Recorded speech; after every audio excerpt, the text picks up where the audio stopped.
시청자 여러분 안녕하세요. 모닝올라 시간입니다. 올해 마지막 4분기입니다. 4분기의 첫 달 10월 대신증권 이경민 투자전략팀장 모시고 증시 흐름 살펴보겠습니다. 팀장님 어서 오십시오. 네, 안녕하십니까. 네.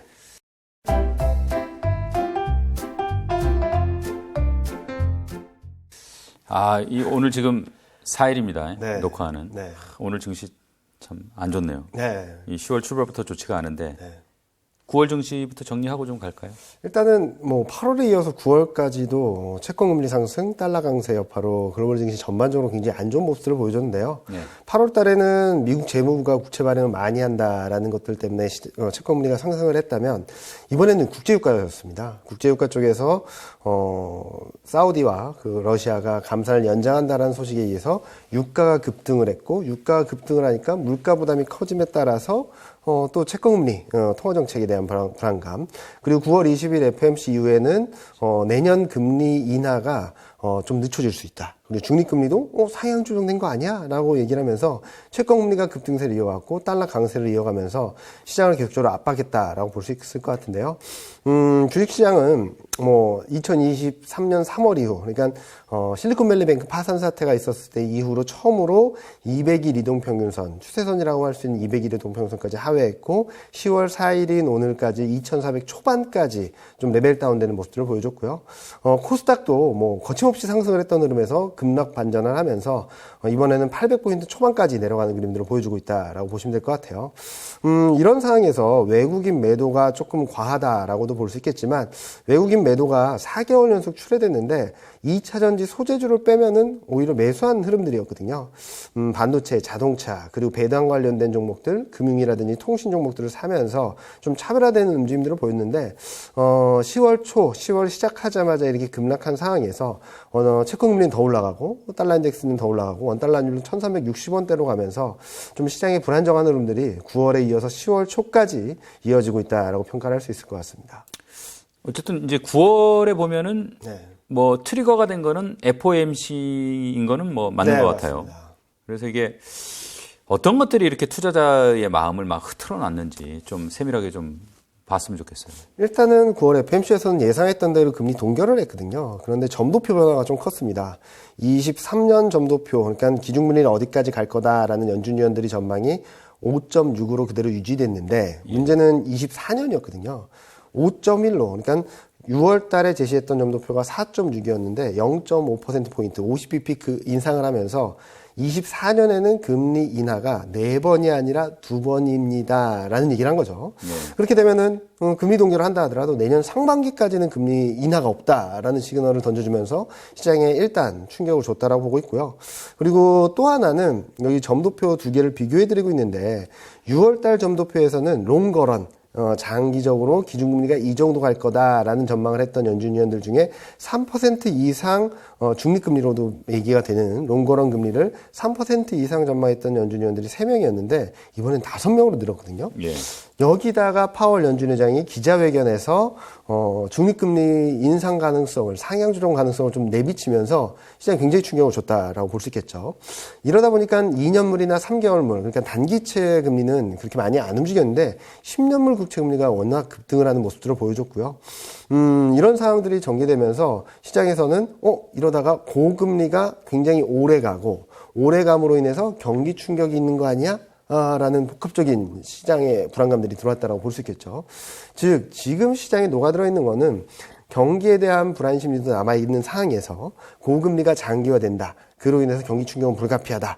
이런 경기 침체 압박까지 같이 들어오다 보니까 보통은 bad is good 이런 얘기를 하는데 지금은 bad is bad, good is bad.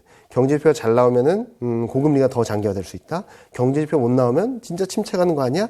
이런 걱정들이 계속적으로 누적되면서 채권금리 상승을 좀 부추기고 있고 이와 맞물려서 증시는 계속적으로 하방 압력을 받는 그런 그림들이 반복되고 있다라고 생각하고 있습니다. 10년물 미국채는 좀 뒤에서 자세히 좀 보고요. 네.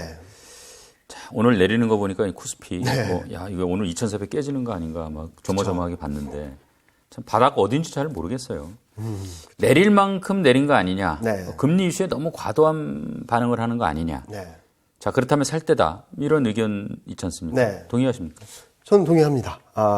물론 지금 채권금리가 제대로 잡히질 않은 상황이고 지금 장중 흐름들을 본다 하더라도 4.8을 넘어서 4.9에 근접하는 수준까지 올라와 있거든요.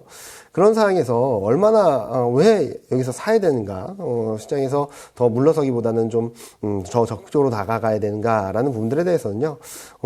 지금 코스피 레벨로 본다면은 지금 10배가 잘하면 깨질 수도 있습니다. PER 기준으로요. 그리고 심리도 지금 극단적인 공포 심리까지 들어와 있는 상황이라서 저는 채권금리가 언제 꺾일지는 좀 봐야 되긴 하겠지만 지금 시점에서 추격 매도를 한다 아니면 지금에서 주식 비중을 덜어낸다 라기보다는 조금 더 기다리시는 게 조금 더 낫지 않나라는 생각을 하고 있고 현금 비중을 갖고 계신 분들한테는 저는 비중을 늘려야 될 때다라는 말씀을 드리고 있습니다. 지금 이제 시장이 뭐 가늠자라고 할까요? 네. 결국 채권금리하고 이 달러와의 뭐 향배 아닐까 싶은데 네.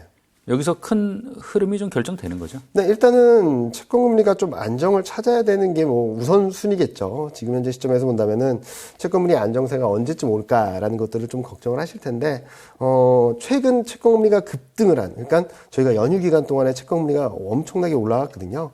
이 흐름들을 보면은 고용지표에 좀 예민한 것 같습니다. 예. ISM 제조업 지수를 본다 하더라도, 전반적으로 예상보다 좋은 지표가 나온 건 맞습니다. 생산이라든지 신규 주문도 올라왔는데, 시장에서 주목한 것은 고용지표가 반등을 세게 했고, 그로 인해서 확장 국면으로 재진입했다라는 것들 때문에 이틀 전에 급반등을 했고요. 어제 같은 경우는 구인 건수가 예상보다 높게 나왔다라고 해서 또 급등을 했거든요. 그래서 1차적으로 봐야 될 변곡점은 이번 주말에 있을 그 고용지표 발표라고 볼 수 있겠고, 그리고 다음 주에 있을 CPI, 이 두 가지 변수가 좀 중요한 변곡점이다라고 생각하고 있고, 여기서 채권금리 급등세가 좀 진정되고 또 하나 달러 강세가 조금 수그러들게 된다면 시장은 좀 자율반등만으로도 좀 반등을 세게 할 수 있는 그런 가격대 밸류에이션 레벨까지 와 있다라고 생각하고 있습니다. 자, 그렇다면 이제 결국은 미국채 10년물 금리가 네. 어떻게 갈 것인가가 이제 관전 포인트가 될 것 같습니다. 네. 이 문제는 좀 세밀하게 좀 분석을 한번 해봤으면 좋겠어요. 네, 일단은 요 그림을 보시면 채권금리가 10년물 채권금리가 급등을 하기 시작한 시점이 7월이에요. 7월. 예. 7월 초부터 급반등을 했다가 좀 수그러들었다 그다음부터 쭉 상승을 하는 그림들을 보여줬거든요. 그러다가 이번 주 초부터 더 상승폭을 확대해 나갔는데 그 흐름들을 보면은 1차적으로는 경기가 괜찮다라는 심리가 깔려 있긴 합니다. 예. 미국 GDP 성장을 전망을 보면은 6월 말 7월 초만 하더라도 1.3%, 그러니까 23년 GDP 성장률이 1.3% 정도 될 거야라는 전망이 지난 주말에 2.1까지 올라왔거든요. 2.1이 어느 정도 레벨이냐면 작년 레벨입니다. 작년에 경기가 좋았다라고 하는데 그 정도까지 성장을 할 수 있다라는 기대감들이 들어하셨는데 여기서 문제는 경기가 좋으면은 경기가 좋아서 채권금리가 상승을 하면 시장에 그렇게 나쁜 시그널은 아닌데 여기에 8월부터 채권금리 급등세를 장악한 데에는 첫 번째로는 재무부 채권 발행 확대, 예. 그리고 두 번째로는 유가 상승, 그리고 앞서 말씀하셨던 9월 FOMC 이후 고금리가 장기화될 수 있다는 걱정, 그리고 최근 들어서는 고용지표가 너무 단단하다라는 걱정들을 하면서 움직였는데요. 그런데 이런 세 가지 변수들을 보면은 전부 다 진정되고 있고 완화되는 건 맞아요. 근데 지금의 문제는 뭐냐면은 요 그림이 텀 프리미엄이라 그래서 기간 프리미엄에 대한, 그러니까 기간이 오래된 데 따른 프리미엄에 대한 보상을 받고자 하는 그런 것들을 가늠하는 지표인데요. 어떻게 보면은 심리, 수급 변수를 좀 가늠할 수 있는 지표입니다.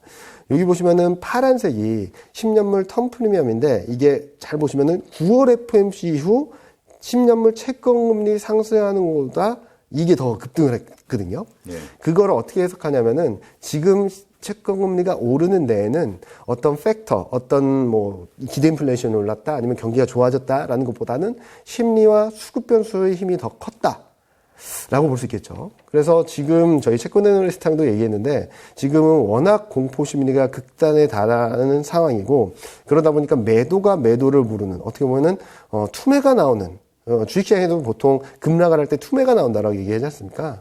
지금 채권 시장에서 그런 현상이 벌어지고 있는 것이 아닌가라는 생각을 하고 있습니다. 그래서 채권 10년물 국채금리 보면은 투기적 순매수 포지션이 지금 사상 최대까지 매도 포지션이 쌓여 있거든요. 그 정도로 심리 악화, 수급 불안, 그래서 고용 지표를 확인하면서 심리적으로 더 불안정해지고 수급이 더 악화되는 이런 악순환의 사이클에 돌아 있다라고 생각을 하거든요. 그래서 지금은 언제까지 움직일까라는 것들이 좀 예단하기 좀 어렵습니다. 왜냐하면 심리 수급이 지금 악순환의 고리로 인해서 최근 채권금리를 계속적으로 끌어올리고 있기 때문에 언제 꺾일까라는 부분들을 좀 단언하기는 어려운데 일단은 제가 보는 것은 지금 시장이 악재만을 반영을 하고 있는 것 같아요. 예. 지금 보여드리는 그림이 ISM 제조업 지수인데 제조업 지수가 반등하는 건 좋은 그림입니다. 예, 그렇죠. 특히 신규 조명과 생산 지표가 좋은 거는 좋아요. 근데 이번에는 고용 지표 때문에 시장이 채권금리가 급등을 했는데 재밌는 그림이 가격 지표는 더 빠졌거든요. 가격 지표는 4.9포인트 빠졌습니다. 그리고 운송 시간도 급락을 했고요. 그래서 좋게 해석을 하자면 물가가 진정되겠구나라고 해석할 수 있었는데 긍정적인 변수는 제외하고 고용이 많이 올랐어. 확장 국면으로 재진입했어에 대한 반응이 좀 더 세게 들어왔다라고 보고 있거든요. 그래서 저는 첫 번째 트리거 포인트로 보는 것은 고용 지표입니다. 이번 주말에 발표되는데 예상치를 보면 실업률은 3.8에서 3.7로 조금 0.1%포인트 하락하는데 비농가 취업자 수가 7월, 8월보다도 좀 둔화될 것으로 예상이 되고 있거든요. 그러면 고용지표가 고용시장이 뜨겁기보다는 좀 쿨다운되고 있다라는 시그널이 나오게 된다면 최근 급등을 했던 부분으로 좀 되돌려질 수 있다라고 생각을 하고 있고요. 그리고 두 번째로는 3월 12일 날 발표되는 물가지표인데요. 다행히 이번에는 헤드라인 물가지표도 3.7, 8월 달에 3.7에서 9월 달에 3.6으로 조금 떨어지는 그림이 나오고 있어요. 예. 3개월 만에 하락 반전하는 거라서 코어 CPI가 계속적으로 둔화되고 CPI도 그동안 물가 상승 압력을 높여왔었는데 반등을 하면서 높여왔었는데 이게 꺾였다라는 그림이 나오게 되면은 아마 이번 주 다음 주를 지나면서 채권금리 급등세는 좀 진정이 되지 않을까라는 예상을 하고 있습니다. 물론 심리, 수급 변수에 의해서 최근 거침없는 급등세가 이어지고 있는 상황이긴 한데 거꾸로 말씀드리자면 작은 트리거로도 지금 과한 상승 흐름들이 좀 되돌려줄 수 있는 계기가 이번 주말 다음 주 중순에 나오는 고용지표와 CPI가 중요한 변곡점이 되지 않을까라는 예상을 하고 있습니다.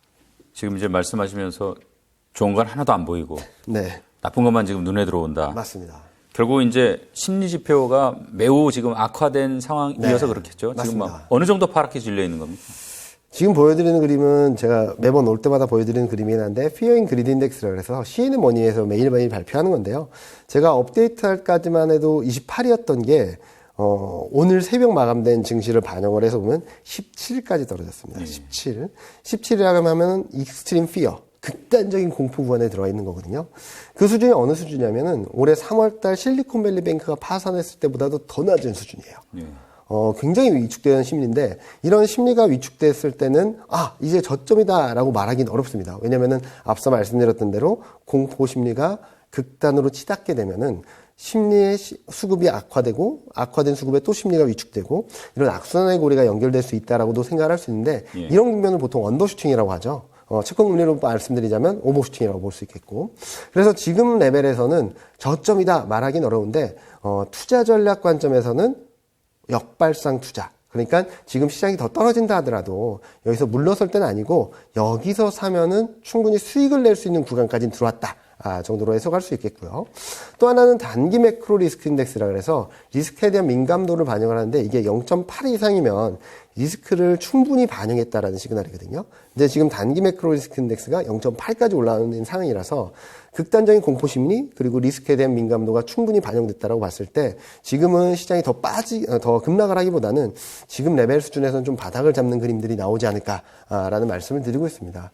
그래서 전반적인 흐름들을 봤을 때 빅스 지표도 지금 20%까지 올라와 있고 심리 그리고 리스크 지표, 변동성 지표가 전부 다 지금 변곡점에 극단에 치달아 있는 상황이거든요.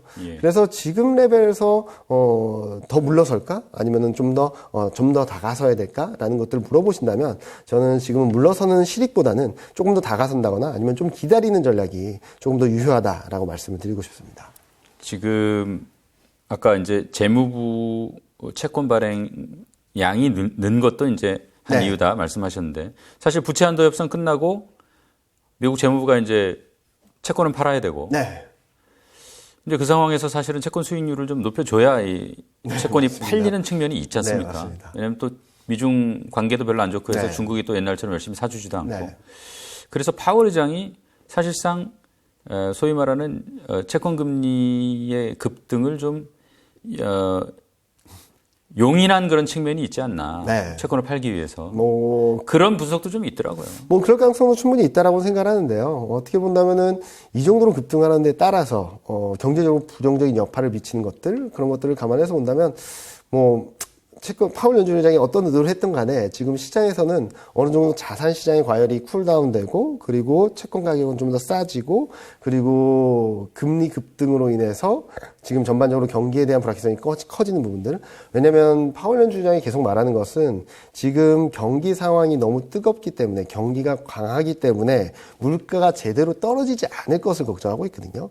이런 것들을 종합적으로 감안해서 본다면 지금처럼 금리가 급등하는 흐름들이 좀 더 이어지게 된다면 반대로 경기는 좀 더 빠르게 둔화될 수 있고 둔화되는 폭도 좀 커질 수 있다는 측면에서 통화정책적인 측면에서는 완화적인 스탠스를 취할 수 있는 시점도 가까워지고 있는 것이 아닌가라는 생각을 하고 있습니다. 지금 시장이 가장 불안해하는 거는 그런 것 같아요. 고금리가 장기화되는데 경기 침체 오는 거 아니냐라는 두 가지가 맞물려 있다고 생각을 하는데요. 근데 거꾸로 말씀드리면 경기 침체가 오면은 연준의 통화정책은 빠르게 변할 겁니다. 기억하시다시피 연준의 점도표는 절대적인 가늠자가 아니거든요. 예. 계속적으로 변해왔습니다. 물가와 경기 상황에 따라서 저희가 작년 말만 하더라도 올해 상반기 중에 금리 인상 사이클이 끝날 거로 전망을 했는데 아직까지 여지가 남아있죠. 그렇죠. 그렇기 때문에 경기 상황과 물가 레벨에 따라서 얼마든지 변할 수 있는 통화정책에 대한 가변성을 좀 더 염두에 둔다면은 지금과 같은 악화된 흐름들 그로 인해서 경기 불확실성이 커지는 부분들이 궁극적으로는 통화정책 완화 시점을 앞당긴다거나 아니면 물가 하락을 좀 더 앞당기면서 시장이 좀 안정성을 높여줄 수 있는 시점도 가까워지고 있다라고 보시는 게 맞을 것 같다라고 생각하고 있습니다. 미국 증시 보면 이제 최근에 박스권을 이제 하향 이탈했다. 네. 이렇게 평가하는 게 좀 맞는 것 같아요. 네. 미국 증시 볼 때 팀장님은 어떤 점에 좀 유의해서 봐야 된다고 보세요? 일단은 미국 증시가 좀 많이 불안정한 흐름들을 보여주고 있는데 그렇다고 해서 이제 하락 추세로 가는 건가? 라고 물어보신다면 또 그것까지는 아닌 것 같아요. 예. 왜냐면은 이동평균선들이 여전히 상승 추세를 보여주고 있고 이동평균선들 간의 상승 흐름이 남아있어서 저는 S&P 500 기준으로는 4,200선 초중반 그리고 나스닥 기준으로는 12,700선 정도에서의 지지력을 확보해준다면 시장의 추세가 무너졌다고는 생각하지 않고 있습니다. 예. 물론 단기적인 흐름들, 중기적인 흐름들이 좀 흔들리는 모습들은 보여주고 있는데 지금 시점에서 급락을 해서 다시금 나스닥이 12,000을 깨고 내려간다든지 S&P 500이 4,000을 깨고 내려가는 그림까지는 그렇게까지는 되지는 않을 거다. 앞서 보여드렸던 심리 지표라든지 리스크 지표라든지 변동성 지표들을 본다면 지금 최악의 상황을 반영하고 투자 심리가 극단적으로 위축된 상황에서 더 급락하기보다는 지금 좀 더 변동성이 있다 하더라도 어느 정도 바닥을 잡아가는 흐름들이 이번 주 다음 주 좀 재개되지 않을까라는 예상을 하고 있습니다. 오늘 보면 코스피 최악인데 네. 이렇게 계속 가진 않았으면 좋겠는데 팀장 어떻게 보고 계십니까? 저는 지금 2,400선 초반에서의 등락 과정은 좀 더 있을 수 있다고 생각하거든요. 그런데 지금 12개월 포워드 PR 기준으로 2,450, 2,460선이 락바텀 수준이라고 생각하거든요. 밸류에이션적인 측면에서. PR 아마 오늘 업데이트해서 보면은 2,400 초반은 10배 초반이거나 10배가 깨질 수도 있습니다. 그거는 코스피 밸류에이션적으로 본다면 올해 저점을 깨고 내려가는 거거든요. 네. 올해 연초에 코스피가 2,200일 때 12개월 선행 PR이 10.4배였습니다. 그걸 밑으로 내려왔기 때문에 저는 밸류에이션적인 측면에서 충분히 매력이 있다. 그리고 장기 평균이 보통 10배라고 하는데 이 정도 수준까지 왔다면 충분히 매력적인 레벨이다라는 말씀을 드리고 있고요. 또 하나는 지금 워낙 글로벌 증시 전반적으로 채권금리, 달러 이런 흐름에 너무나도 흔들리고 있는 상황인데 대내적으로는 좋은 변화들이 계속적으로 있긴 하거든요. 예. 경기선행지수 계속적으로 상승을 하고 있고요. 특히 저희가 쉬는 동안에 발표됐던 9월 수출 증가율은 전년 대비 마이너스 4.4%로 마이너스 폭을 또 크게 줄였고 일평균 수출 금액을 보면 2022년 9월 이후 최고치를 경신했습니다. 예. 특히 반도체 중심으로 수출 개선세가 나타나고 반도체 또한 2022년 9월 이후 최고치를 기록했거든요.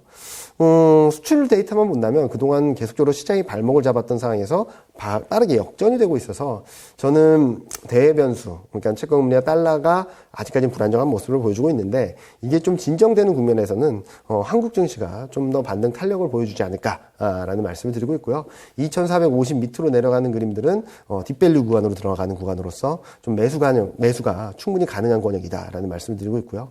그럼 어디까지 반등을 할까라는 부분들에 있어서는요. 일단은 2,500선 돌파 시도, 그리고 좀 11월까지 열어놓고 본다면 2,600선 초중반까지는 좀 열 수 있어서 지금 레벨에서 200포인트 정도 이상의 상승 여력은 충분히 있다라는 말씀을 드리고 있습니다. 기대가 좀 높지 않나라는 생각을 하고 있습니다. 물론 반도체 업황이 좋아지고 있고 가격도 반등을 하고 있고 그런 모습들을 보여주고는 있지만 높았던 기대를 얼만큼 충족시켜줄 수 있을지가 좀 관건이라고 생각을 하는데요. 3분기 영업이익 전망이 2분기 대비 11조 이상 늘어난다라고 전망이 되고 있고요. 그리고 4분기 이익 전망도 2분기 대비 10조 이상 늘어난다고 전망이 되어 있습니다. 이 전망, 그러니까 실적을 이렇게 레벨업 시켜주는 데 있어서 핵심 업종은